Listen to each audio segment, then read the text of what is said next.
Before we get started with today's podcast, we'd like to ask returning listeners to leave us a rating or review on your favorite podcast platform, iTunes, Spotify, SoundCloud, or wherever you listen to your podcasts. And if you really enjoy it, share a link to this podcast with friends or family who would enjoy hearing our weekly discussions about basketball and basketball culture. Now, on to the show. Yeah, isn't it amazing when Michigan can keep this game to a 19-foot, 9-inch game inside that three-point line? It's all theirs.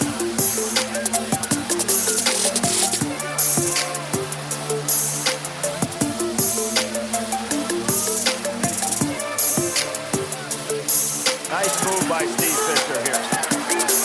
Tales from the Bench is back on the 19.9 podcast. I'm the Chucker, 19.9's resident historian, and we are thrilled to have former Georgia Tech Hooper David Nelson on the show today.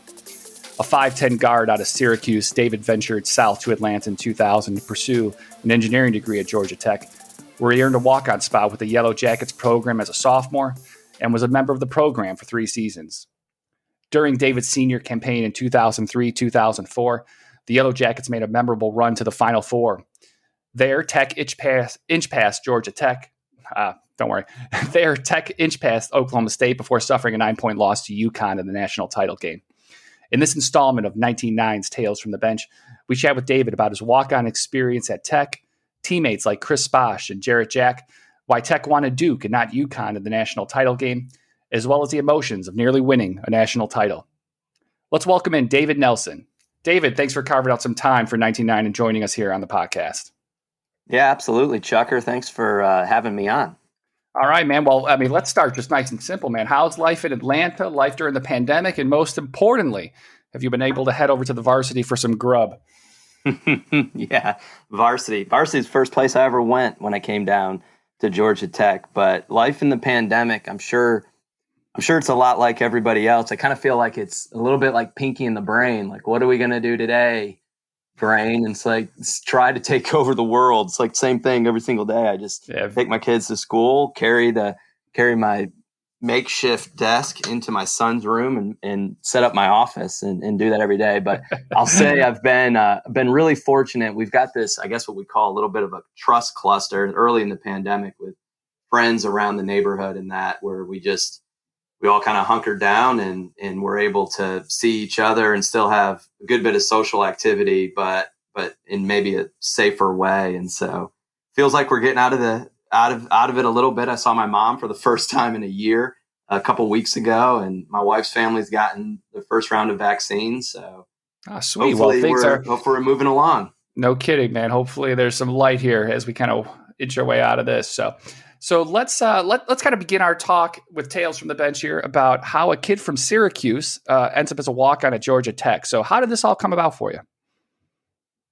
Yeah, so I grew up in Syracuse, New York, huge Cuse fan and big East fan, certainly growing up. Basketball, it's cold pretty much all year round. And in the summertime, it's beautiful outside. So basketball it seemed like it was just a sport I wanted to play. Baseball, I think I threw out my arm every year trying to throw in the cold. So it was just brutal. And I couldn't do that for very long, but loved basketball, had ups and downs throughout my career, going through middle school and high school. And then I'm graduating high school and played well, but knew I wasn't going to be going to the pros or anything. And so I was choosing school for school and, looked at Georgia Tech.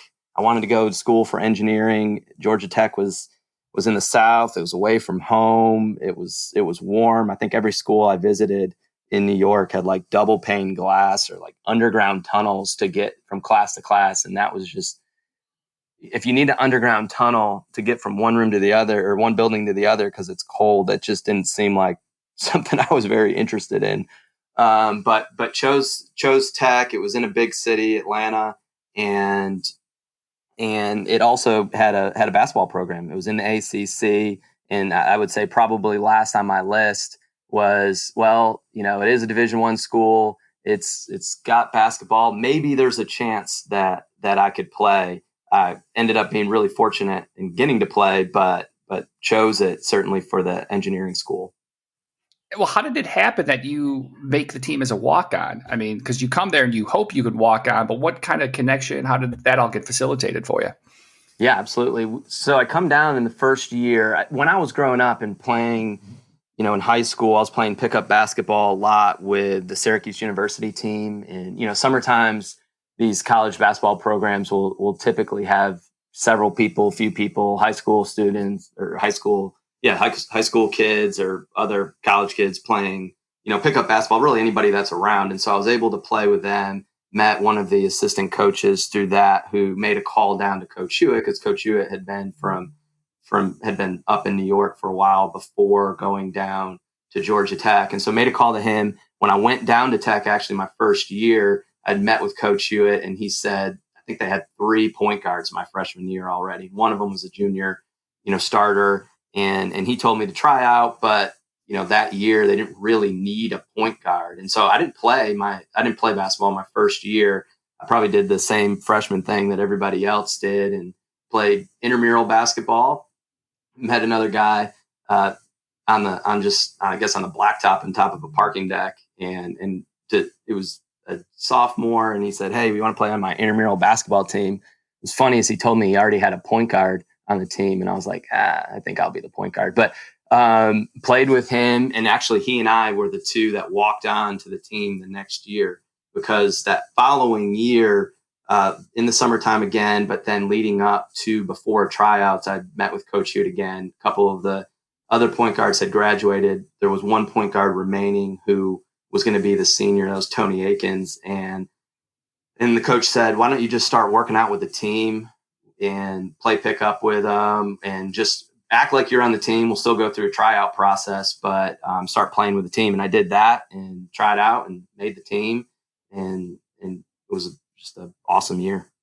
So you're kind of, hooping with these guys at Tech, but you had this experience of doing it previously at Syracuse. So you had seen, big time college basketball players up close. Just kind of what were your initial impressions of that? Because, a lot of guys, it's like, well, I see guys at my high school and some other high schools. Here you were seeing, at least in these informal settings, these top tier talents. What was your impression of those guys? Yeah, it's a lot different than high school, and all the guys are a lot. It's like the best guy from each high school is there, right? And so they're all a lot bigger. I mean, I'm 5'9". I know you said I was 5'10". That's probably a little bit of a stretch there, but the program lifted you up, man. The program lifted you up. Exactly. Yeah, exactly. Yeah, I'm just a short, slow, 5'9" guy, and so. These guys they're big. I mean, it's just funny. This one guy's coming in from Birmingham or Montgomery, Alabama, and Anthony McHenry, and he's 6'7", and he's coming in as a point guard. And we're playing pickup, and it's like, Dave, you're guarding him. I'm like 6'7", like the tallest guy on my team in high school was like 6'4", and he played like center and shooting guard, right? And so I'm guarding someone that's 6'7", and then there's other guys who are 6'6", and in high school I'm throwing lobs to guys, and you got to put the ball right on the rim, because if they're going to catch it, it needs to be right there. You get to college, and we've got someone who's 6'6" with a 40-inch vertical, like 40+ inch vertical, and in hang time that you can throw the ball anywhere. I mean, my accuracy does not need to be there, let's just say. And so it was great, because I like passing the ball. I like playing point guard and kind of distributing it. And I could come down and almost throw the ball wherever, however, bounce it, alley, whatever you needed to do. I mean, I remember playing with Hakeem Warwick one time, and it's like, you just bounce the ball from half court and he's going to catch it, because he's just going to catch it. Like Ismail Muhammad at Tech. I mean, he's wherever you're going to put it, they're going to catch it.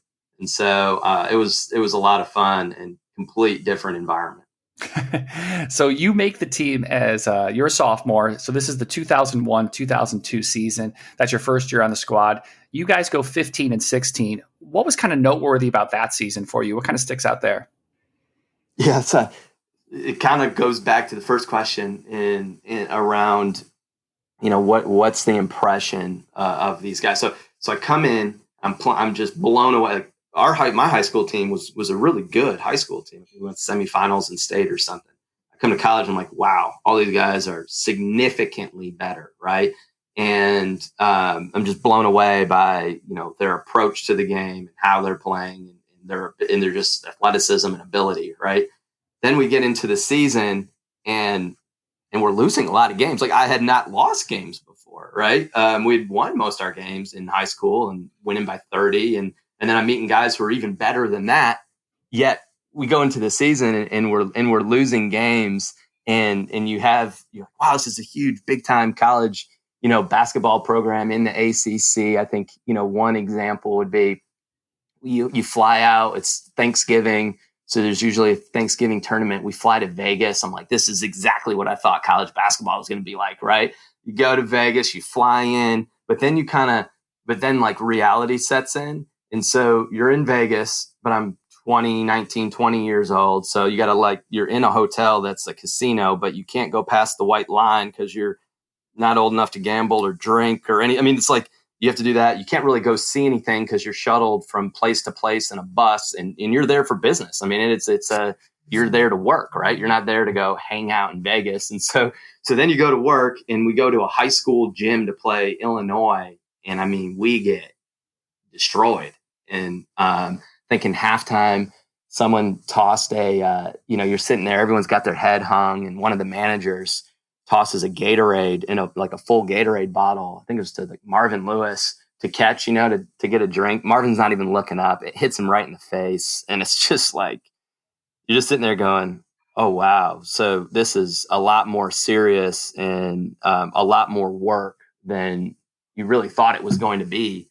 Because there's great guys, but they're great guys across the country and even better ones who have been working harder and for longer. I mean, we were a really young team, a lot of freshmen, few sophomores. And so there was a lot that we had to learn.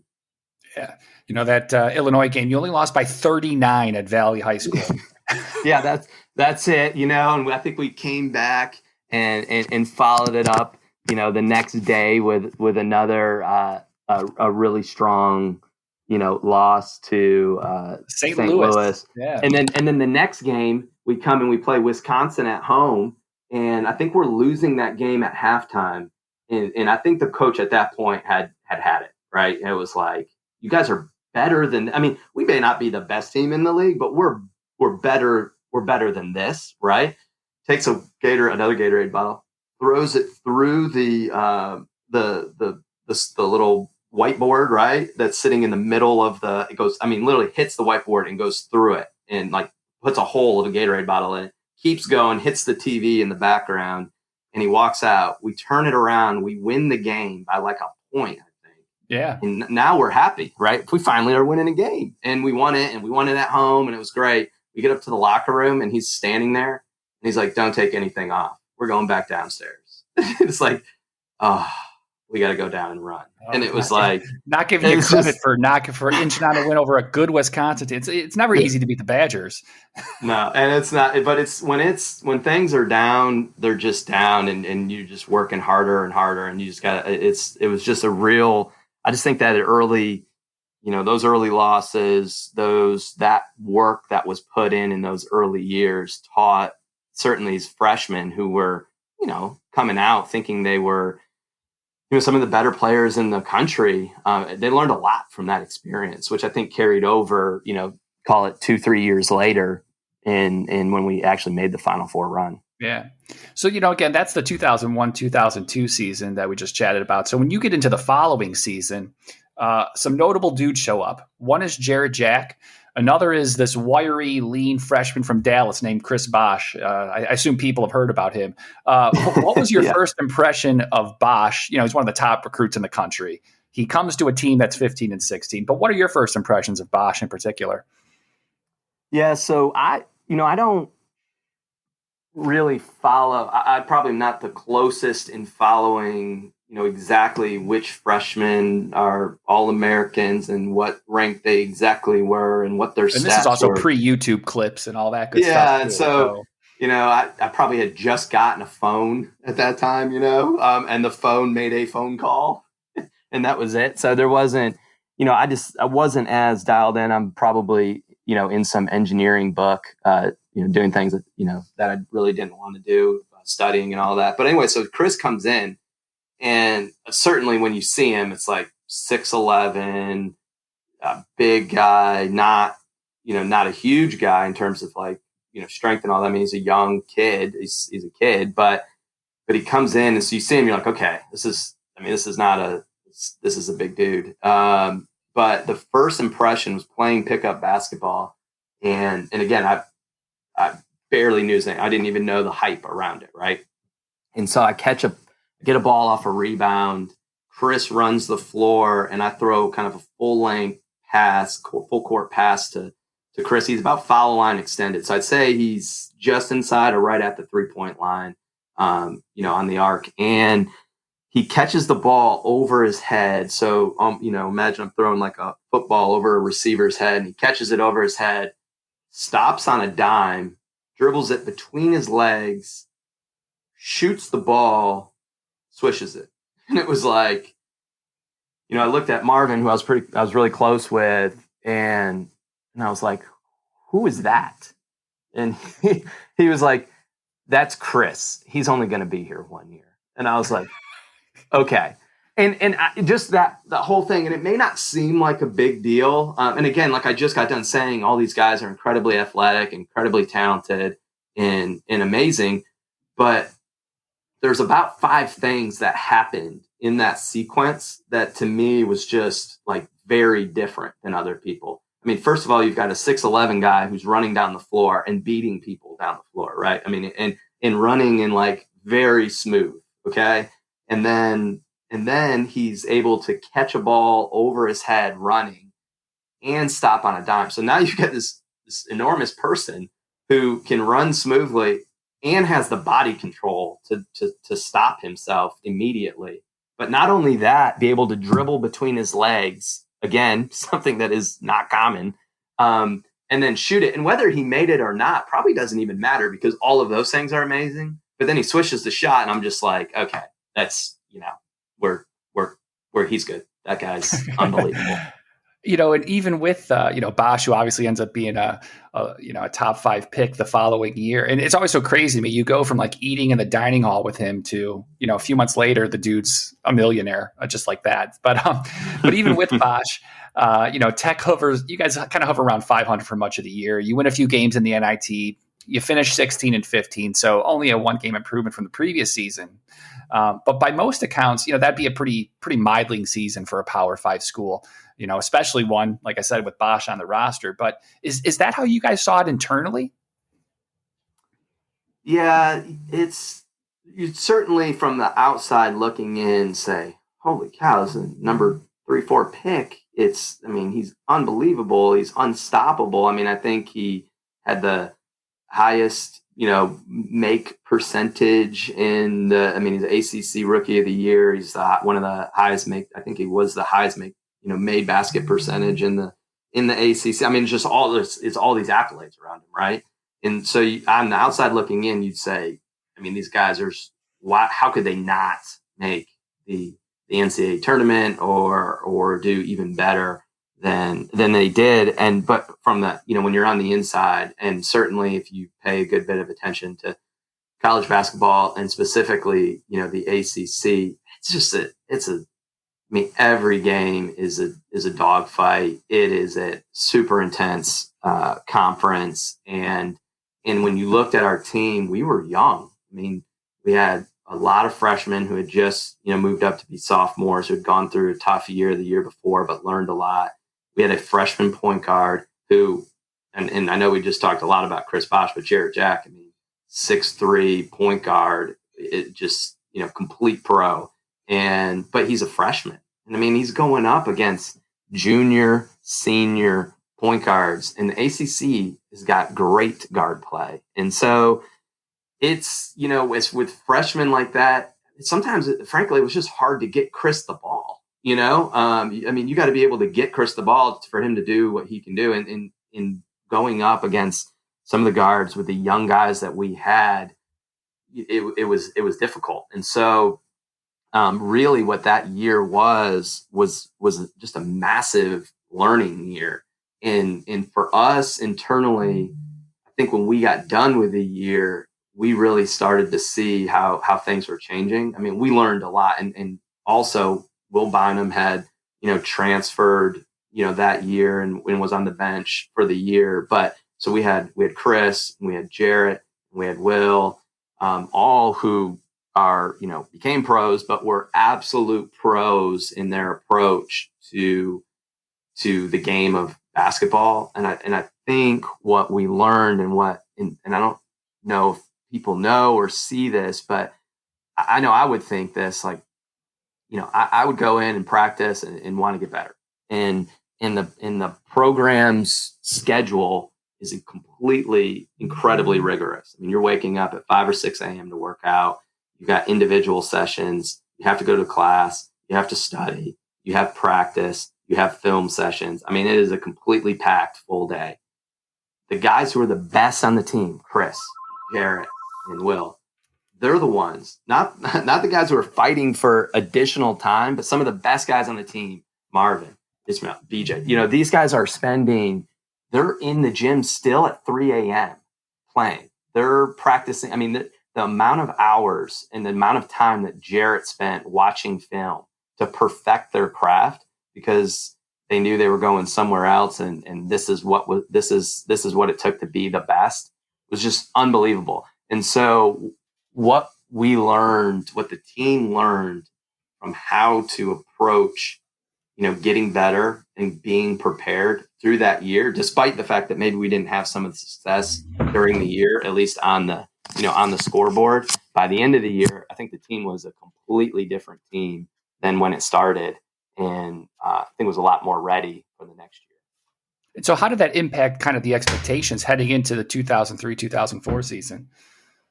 Well, if Chris would have came back, which, I mean, you're a number 3-4 pick, you're not coming back. And that's absolutely the right decision. But if he was only there for 1 year, as Marvin promised. Yeah, exactly. If he was coming back, I think our expectations going in would have been extremely high, I think. I mean, Jarret had grown up a year. Everybody else had grown during that year. Everyone had been Will's playing. Now on the court for you guys. Will's on the court. The competition internally has increased. How everyone is just so much better. We're more together.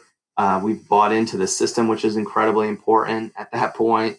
And I think we would have gone in with very high expectations. Chris leaves, and it's like, okay, that's a major hole, in that front court. And so going in, I think we had confidence in ourselves because everybody had gotten a lot better. We had great guard play.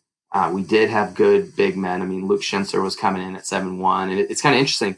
Even in like back then, I think this was a little bit more rare, but now you hear of it a lot more, kind of like the total body, total person that these athletes are doing. But like back then, even in that last year, Luke had done a good bit of like sports psychology, going to see like a sports psychologist and that helped him incredibly to get out of a place where he was to kind of visualize himself stepping up and being ready. And I think you'd see that in, at least 3 to 5 games. I mean, all throughout the season, but there were 3 or 4 games that Luke came up huge for us. And so everyone just, stepped up the level of play. And when Chris left, everyone looked around and was like, okay, we can't just rely on, the number one guy. Like, we all got to do this.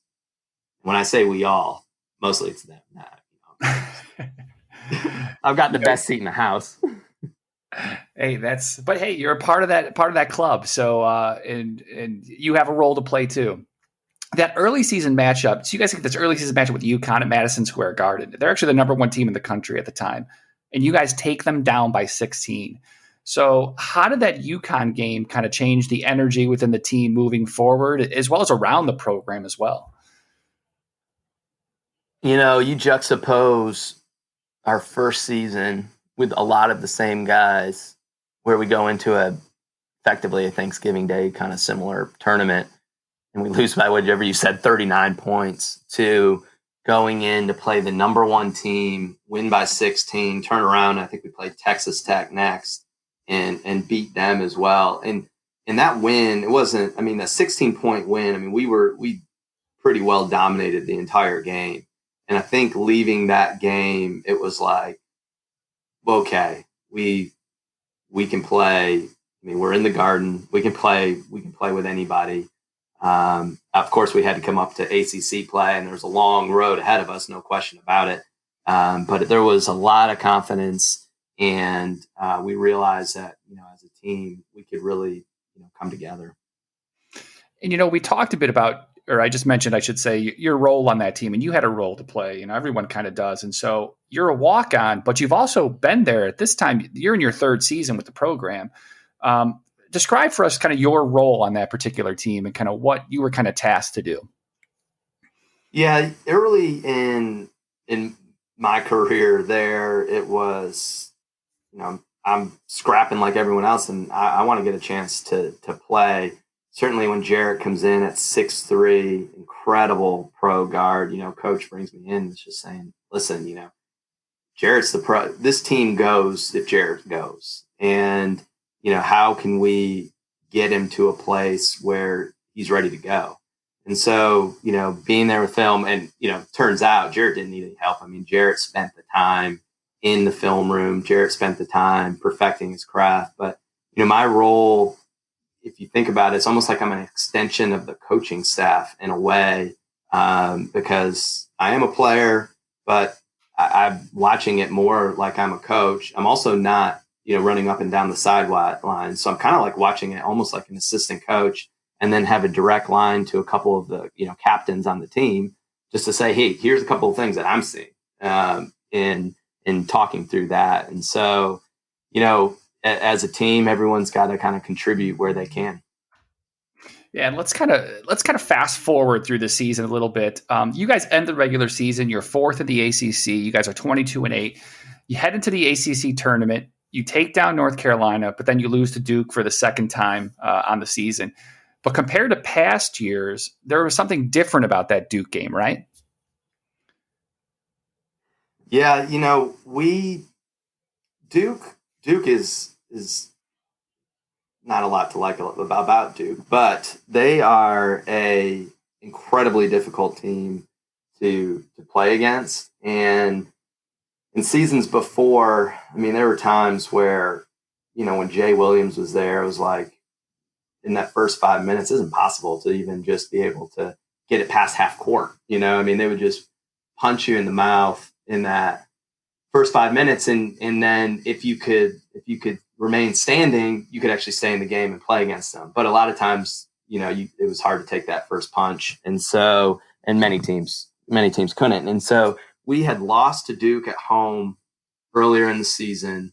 We went to Cameron and played them, there, and, same kind of style that they had. But I think we were doing more of the punching, I'd say, in that game. And we, basketball is definitely a game of matchups. And the way our team matched up against Duke was just different than it did in years past. I mean, we had a great point guard matching up to theirs. JJ Redick obviously is an incredible phenom. We had two guys who were really long. I talked about them before, 6'6", 6'7", could defend kind of anybody up and down, and could hang with him. And so they were we just matched up well, I think, to that team. And so we beat them in Cameron, and then we came and saw them in the ACC tournament, and they beat us. But it just felt different then, because I think as soon as we walked off the court, rather than in years past, maybe where it was like, God, we just got beat. It was almost like, hey, can we just tip off again and do this one more time?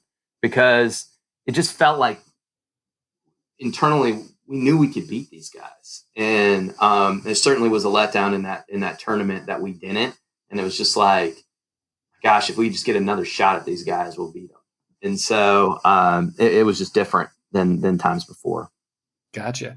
And so, after that Duke loss, you guys head into the NCAA tournament. You're a 3 seed. You guys squeak by Northern Iowa. You get by Boston College and Nevada. These are all close games. You're on the doorstep of the Final Four. You're facing Kansas. Take us back to that game against the Jayhawks, and what sticks out in your mind there? Yeah, going through the tournament, and there was, you asked a question earlier about what was my role and kind of like what the makeup of the team was. And I think about our team, and this is probably a terrible nerdy comparison, but think about our team kind of like the Avengers or something. Like, what would be, who's the heart? And so, like, what's the personality? Like, who's the person? And our team, we had an injury very early in the season where one of our guys dislocated his knee in practice, and we all go upstairs. It's terrible, and he's out. One of our big men, Theo, this Tarver, and Clarence Moore brings the team together and is like, let's say a prayer. And then when we're done, he's like, hey, can we, instead of saying together, can we say family from now on?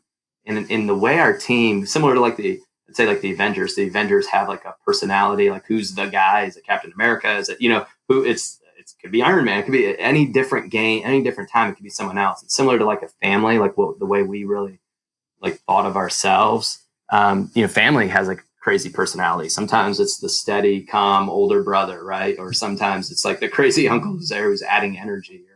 And I feel like our team that season and in that tournament and in basketball, sometimes you got to win fast-paced, high-scoring games, and sometimes you got to win a slow, defensive battle. And sometimes it's going to be a high, you're going to win by a lot, and sometimes it's going to be an absolute dogfight. And we really had a lot of different guys who stepped up in major ways at different times. Luke stepped up Marvin stepped up when he was needed, when BJ got hurt.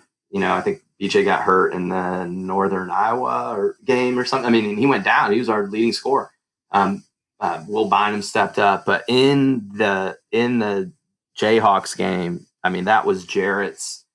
I mean, Jarret had been a star, at least certainly internally and within the program, and maybe anyone that was close to the program saw Jarret and knew that he was a pro. But I think that game, the world knew that Jarret was a pro. I mean, I think Jarret put up 29 points, completely dominant, controlled the game. And we're playing basically in a home game for Kansas. I mean, I think they had 30,000 fans there or something. It was in St. Louis. It was like 4 hours or something. I mean, it was basically a home game for Kansas versus a team that was very strong. And Jarret put the team on his back and just brought it home. And I mean, all the way down to making final free throws. I mean, every single part of the game, he did it. And the one thing you can see, and when you see when he plays, the intensity that he has and the focus is just, I think everybody saw it then. Yeah, he goes for 29, 9, and 6, 13 of 14 from the line. So, I mean, he is the epitome of the cool, calm, and collected point guard in that game. That's for sure.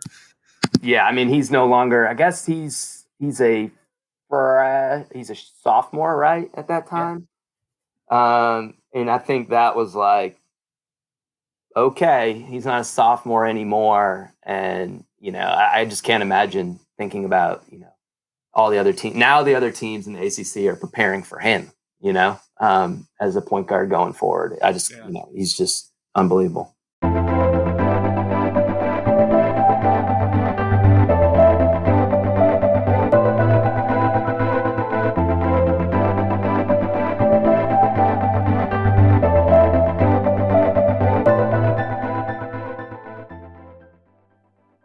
All right, so you guys, with beating Kansas in OT, you guys are back in the Final Four. That's Tech for the first time since 1990, that really iconic Lethal Weapon 3 crew with Kenny Anderson and Dennis Scott. So what's the mood of the team heading into the Final Four game with Oklahoma State? And what was that experience like for you guys in San Antonio? Yeah, I think the best way to describe it is really just it's surreal. I mean, we're heading to the Final Four. We're playing basketball a lot longer than we have in the past, and then you would normally think about. I mean, typically you'd be done maybe a little bit after spring break. You get a little bit of a break and you go back to work. But this time it's just kind of like we're winning. I was supposed to be thinking Denver at some senior design racing a paper snowboard down a mountain or something, but instead I get to be playing basketball, which is a lot better. But, we're winning these tournaments. We win Cameron, we come home, and in Tech's we've got a great fan base, and they're there to support us. But I'll tell you, when we're winning, Atlanta is basically, behind us. You've got this Georgia Tech rivalry down here in Georgia and Atlanta, but when we're that deep in the tournament and it just Atlanta, which is a largely Georgia place, it just surrounds Tech and in basketball, everyone's getting behind us. And so we're winning. We come home and typically, you win a game, you fly home and you get home at like midnight or 11 p.m. or something. And you got to wake up the next morning, go to class. But when we pull the bus in to the Coliseum, I mean, it's like pandemonium. There's like thousands of people just like surrounding the bus at like midnight when we're pulling in each time. And so it's just a crazy time, a super fun time. And we were all just kind of riding high, certainly going into the Final Four. In that Final Four game, you guys play Oklahoma State. Luke has a big game. He goes for 19 points and 12 boards, but the game comes down to the closing seconds. And, this is all on YouTube. People can watch it. John Lucas hits a three to tie the game at 65. There's 26 seconds left. There's a timeout. Take us into the Tech huddle and what happened after that. Yeah, we get into the huddle and, so BJ has been hurt earlier. He got hurt earlier in the tournament. He's one of our leading scorer. And, you look around and again, Luke's having a big game. Marvin's hit a bunch of shots and has had big games for us to lead us. Jarret just got off, 29-point game. And so you look around and Will, generally speaking throughout the year has been coming off the bench. And so it's just kind of an interesting, like you look around a huddle and who are we going to? Who's going to be the guy? And, Will had done it for us in Nevada in the Nevada game where he makes an up and under shot after he drives baseline. And so coach is in the huddle. He looks around and he says, Will, you're going to have the ball at the top of the key. I want you to come off a screen and look for your shot. If you don't have it, kick it so we can get another open shot. Because Will generally can, get in, break a defender down, draw the defense, and he could kick it to, we've got a lot of great shooters, certainly in Marvin Lewis or Jarret around the wing. So, it's like, look for your shot. Now, Will, this guy is, I don't know if anyone has more confidence than Will Bynum. I mean, he is literally the same size as me. And big dude in terms of height, but he's not anything else. Nothing else. I mean, he was on like a limited workout routine because he couldn't put on too much weight. I mean, the guy comes in the first time we meet Will comes in and we play pickup. And I got a lot of pickup story games, but we're playing pickup and Will doesn't play. He's on like a recruiting trip. He doesn't play. He's in his jeans and boots. And we're all playing thinking he's going to play with us. And it's like, what the heck? Who is this guy? The ball rolls out. We're all done. Rolls out to half court. Will tosses the ball up in the air, runs in, catches it. Windmill dunks the ball in his like Tim's and rolls the ball to half court, looks at all of us. Again, he's smaller than everybody. He's a 5'9" Mack truck. Yeah.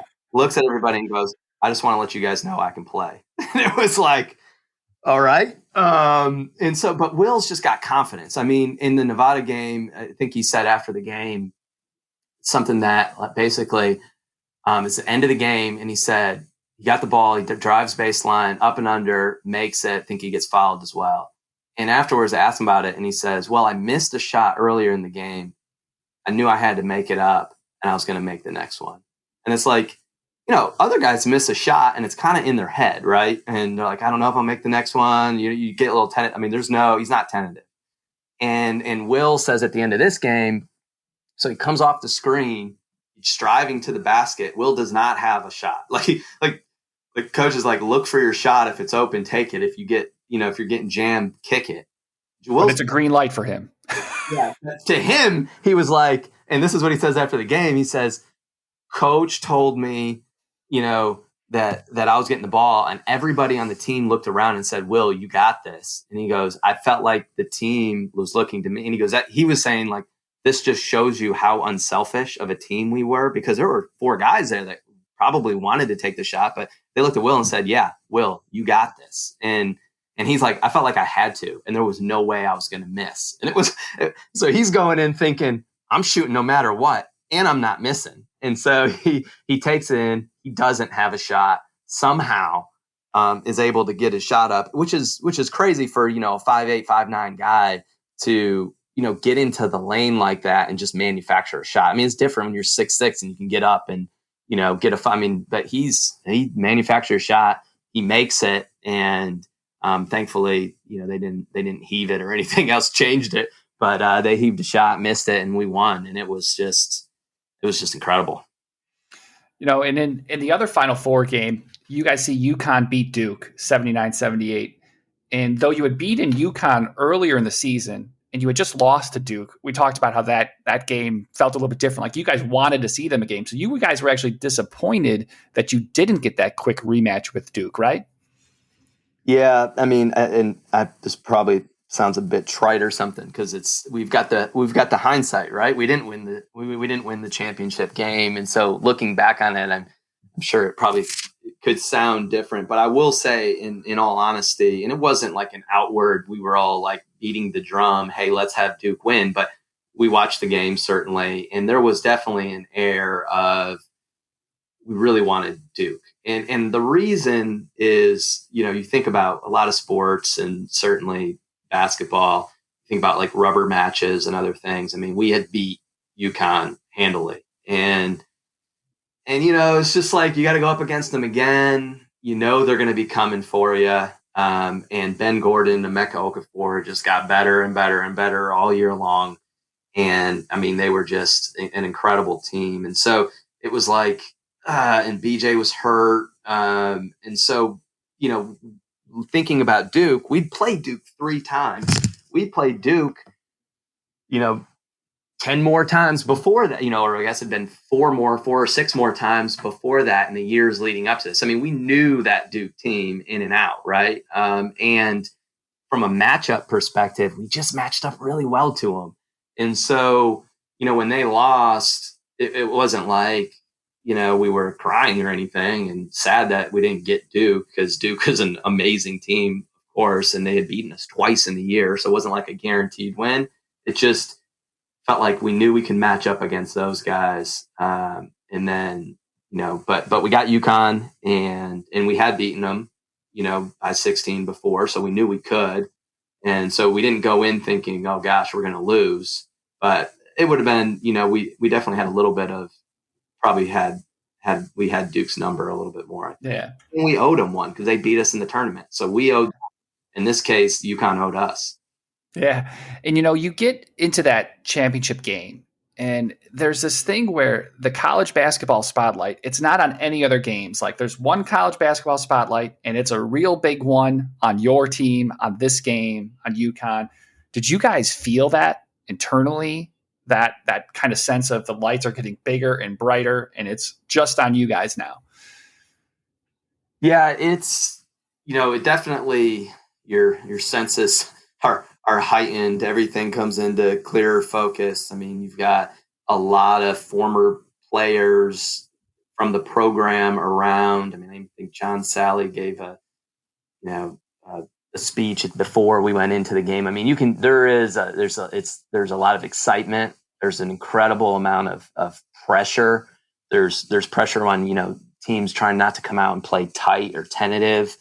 And so there's a ton of pressure. I mean, you think about it, you win this game, you're the champion and you're going to go meet the president or something. I mean, it's a huge game and a huge stage. Georgia Tech had never won before. Yeah, we've gotten to the farthest, and now we're certainly celebrated by Tech as being the team that went the farthest. But golly, it'd be nice if you were the team that won it all, and that's kind of what we're thinking going in. So we certainly understand kind of the magnitude and the stage that the team is on.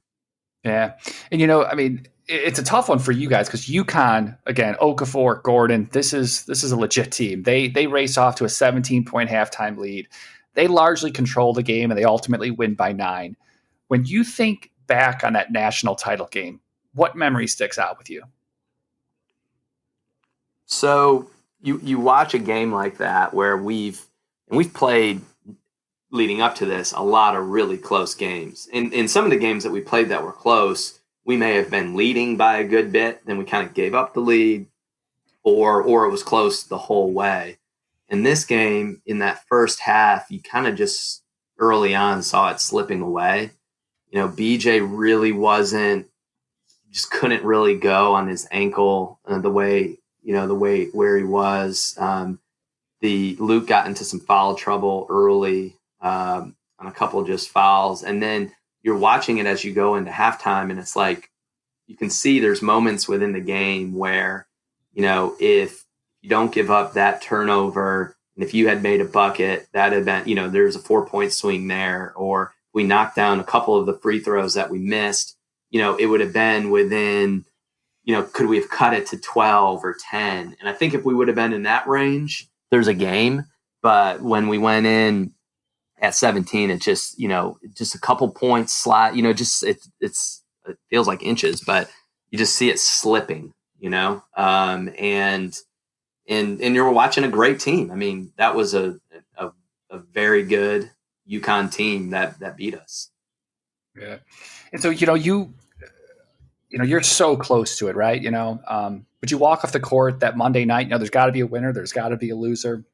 Fortunately for you guys, UConn walks away the champions that night. And for you, that's it. That's the end of your career. You've had this 4-year journey at Tech, 3 years on the team, but that's the end of your career. So what did you take away from your experience as a Tech player, especially one a part of this team that played for a national title? Yeah, I think there's, I don't think you don't ever wish failure upon yourself or your kids or anybody.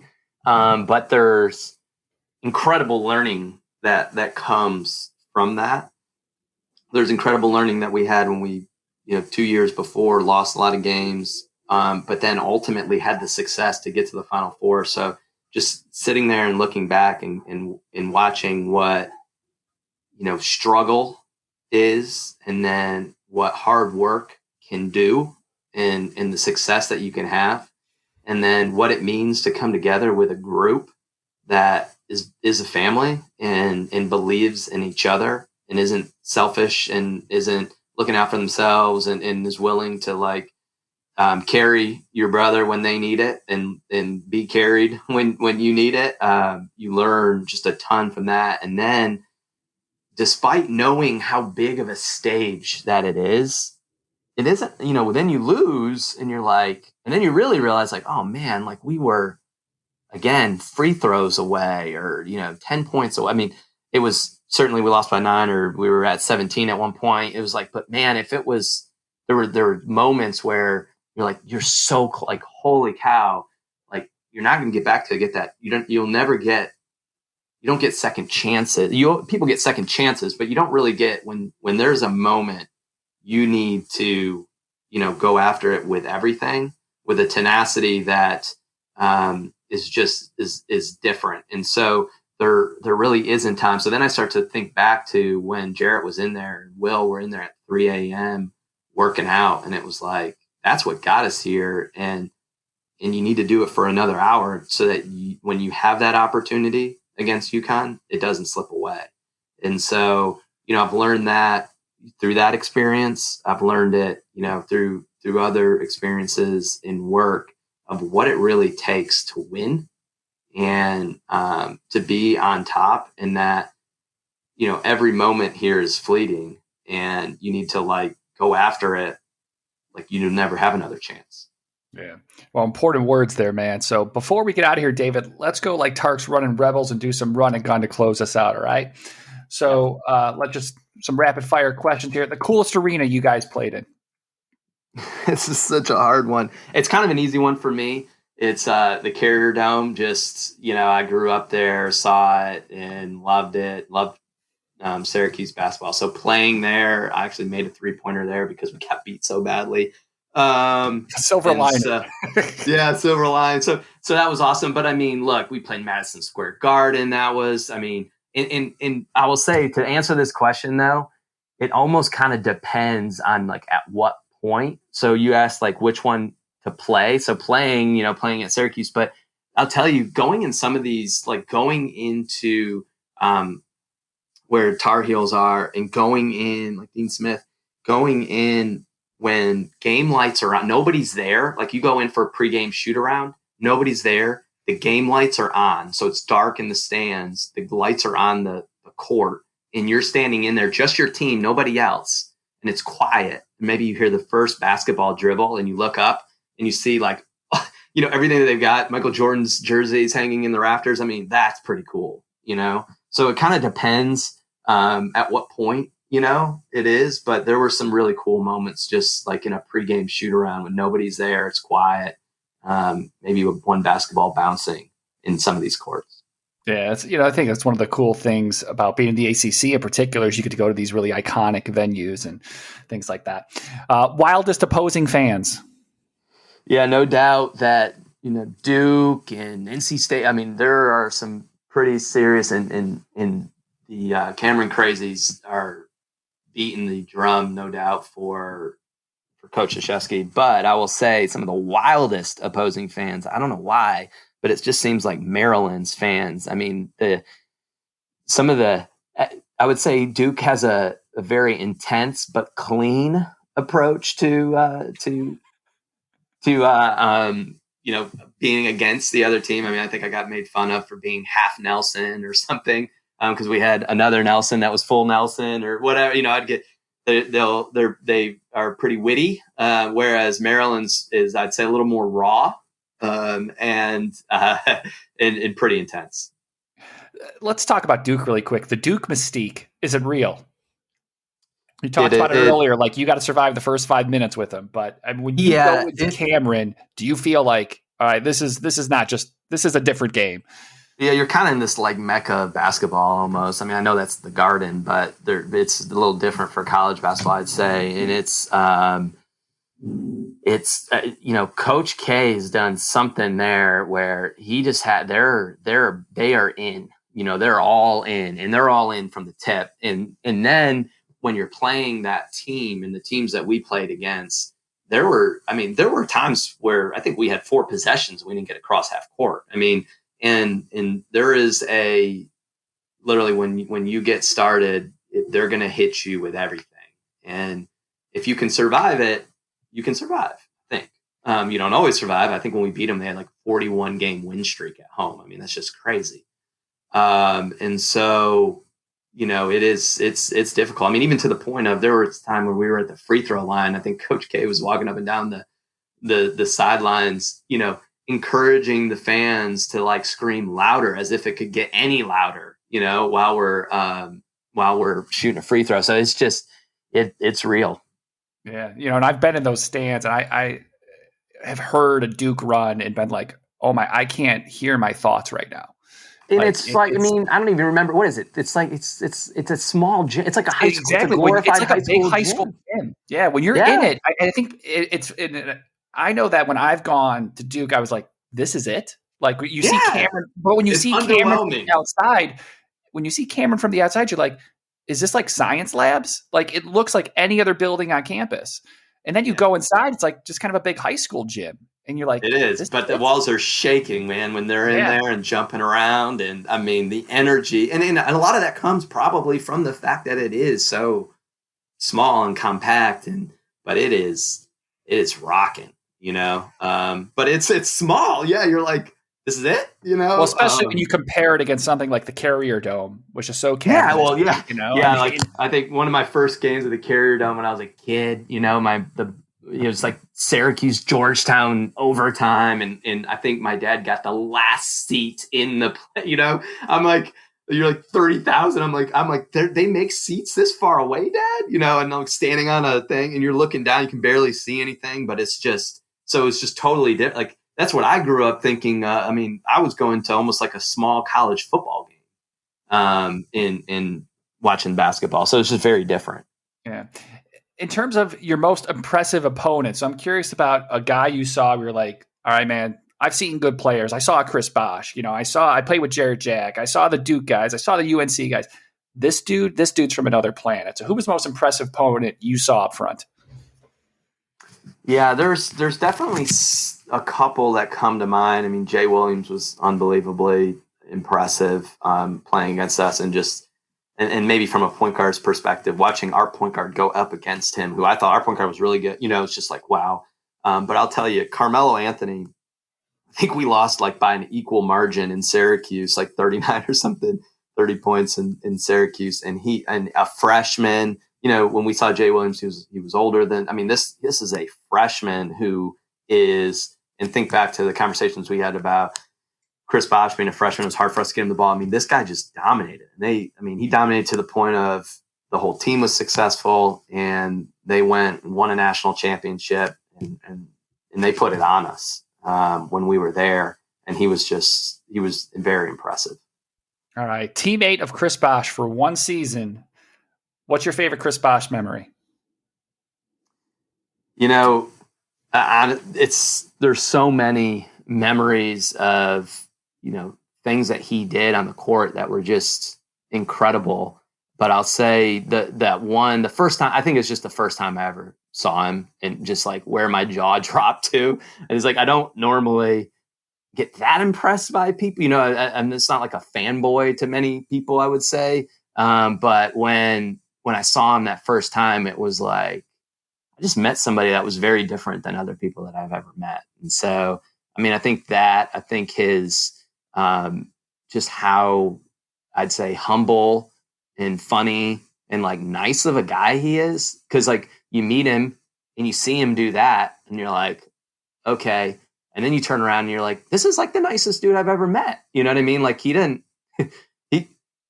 don't know. You don't normally run into guys that are that talented that don't have like some sort of chip or ego, he just truly was like really good dude. And then he's the best guy on the team, and he's working harder than everybody else. And so you're just like, wow, he's a really impressive guy. Yeah. Well, let's end it there, David, and let you get on with your day. Appreciate joining us here on the 19.9 podcast. Yeah, Chucker, I really appreciate you having me on. Great to talk Georgia Tech hoops. And thanks, of course, to David Nelson for sharing some tales from the bench. And thanks to you, our listeners, for tuning in. Visit 199.com for some of the flyest college basketball gear around. And subscribe to our podcast for more shows celebrating basketball history and culture. Until next time, this is the Chucker signing off.